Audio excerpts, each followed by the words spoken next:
le mérite des 10 derniers jours de Ramadan. Cheikh Al-Fawzan. Aïcha radiallahu anha a dit, quand les 10 derniers jours de Ramadan arrivaient, le prophète sallallahu alayhi wa sallam passait sa nuit dans l'adoration, réveillait sa famille la nuit, redoublait d'efforts et serrait son izar, pagne. Ce hadith est la preuve que les 10 derniers jours de Ramadan ont une vertu spéciale plus que n'importe quel autre jour, dans lequel on doit augmenter dans l'obéissance et les actes d'adoration, comme la prière, le dhikr et la récitation du Coran. Aïcha radiallahu anha a décrit notre prophète et modèle Muhammad sallallahu alayhi wa sallam par 4 attributs. Il sallallahu alayhi wa sallam passait sa nuit dans l'adoration, c'est-à-dire qu'il ne dormait pas. Ainsi, il sallallahu alayhi wa sallam restait éveillé dans l'adoration et animait son âme en passant la nuit à ne pas dormir, car le sommeil est le frère de la mort. Le sens passait la nuit, et qu'il sallallahu alayhi wa sallam l'a passé dans la prière de nuit, et dans les actes d'adoration pour Allah, le Seigneur des mondes. Nous devons nous rappeler que les 10 derniers jours de Ramadan sont fixés et comptés. Quant à ce qui a été rapporté concernant l'interdiction de passer la nuit entière dans la prière, qui a été mentionné dans le hadith de Abdullah ibn Amr, radiallahu anhu, cela concerne celui qui le fait chaque nuit de l'année. Il réveillait sa famille, c'est-à-dire ses femmes pures, les mères des croyants, pour qu'elles puissent profiter de ce bien, du dhikr et des actes d'adoration pendant ces temps bénis.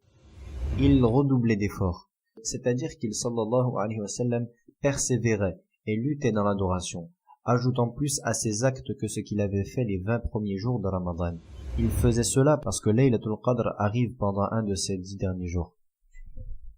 Il sallallahu alayhi wa sallam serrait son izar, c'est-à-dire qu'il s'appliquait et luttait intensément dans l'adoration. Il est aussi dit que cela signifie qu'il sallallahu alayhi wa sallam se retirerait des femmes.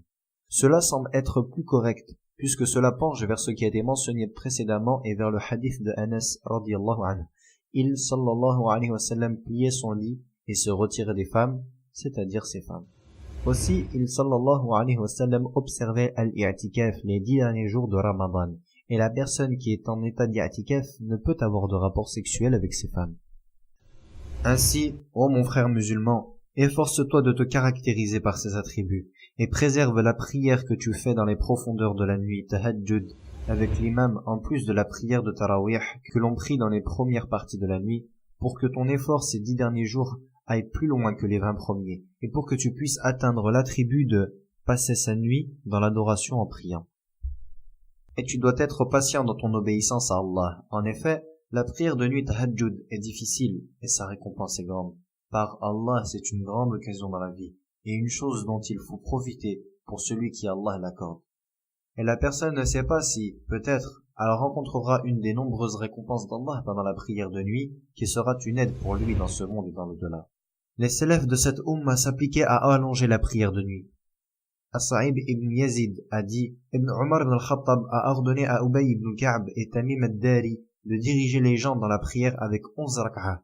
Le lecteur récitait 100 versets, au point que nous devions nous appuyer sur des bouts de bois en raison de la longue position debout, et nous ne nous arrêtions qu'à l'approche du Fajr. Abdullah ibn Abi Bakr, rahimahullah, a rapporté, j'ai entendu mon père, c'est-à-dire Abu Bakr, dire, pendant Ramadan, nous finissions la prière de nuit tard, et nous pressions les domestiques pour présenter la nourriture de suhour, de peur que le Fajr ne vienne. Il y a 2 luttes de l'âme auxquelles le croyant fait face pendant Ramadan. La lutte dans la journée avec le jeûne et la lutte la nuit avec le qiyam, prière de nuit.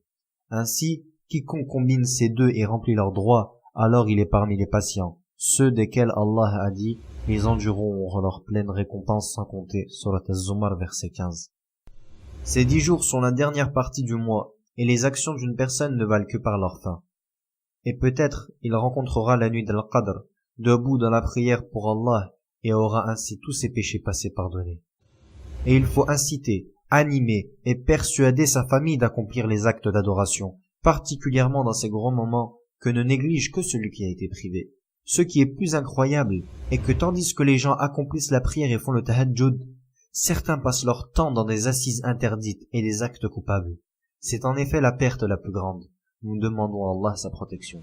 Donc, s'engager dans ces derniers jours signifie entrer dans le profit des actes pieux dans ce qui reste du mois. Parmi les choses malheureuses est de voir que certaines personnes excellent dans les actions pieuses, comme la prière et la récitation du Coran dans la première partie du mois, Mais alors les signes de la fatigue et la lassitude apparaissent sur eux, particulièrement quand les 10 derniers jours de Ramadan arrivent, et ceci malgré le fait que ces 10 derniers jours possèdent une position plus grande que les premiers. Ainsi, il faut préserver dans l'effort et la lutte et augmenter son adoration quand la fin du mois arrive. Et nous devons garder à l'esprit que les actions d'une personne ne valent que par leur fin.